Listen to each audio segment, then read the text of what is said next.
ما أقصد أجرحك.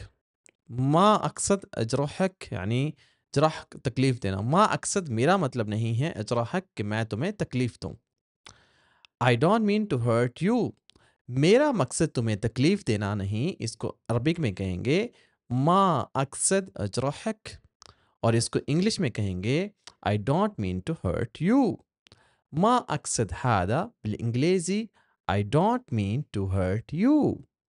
اسی طرح بولی جانے والی عربک اور ساتھ میں انگلش اور ساتھ میں اردو اور ساتھ میں رومن میں، جس کو انگلش اردو نہیں، جس کو عربی بھی نہیں پڑھنی آتی تو وہ رومن انگلش میں پڑھ سکتا ہے. عربک لکھی ہوئی ہے اس میں، اردو بھی اس میں لکھی ہوئی ہے.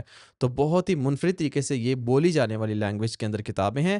اگر ابھی تک آپ نے یہ کتابیں نہیں بائی کی تو اس کو خرید لیں اور پڑھیں، اور آپ گھر بیٹھے آسانی سے عربی سیکھ سکتے ہیں. پھر عرب میں جا کے اپنی پسندیدہ جو بھی ہے جاب کر سکتے ہیں. اگر آپ ہم سے آن لائن کلاسز بھی بک کرنا چاہتے ہیں تو اس کے لیے بھی دیے گئے اسکرین پہ جو نمبر ہے رابطہ کر سکتے ہیں.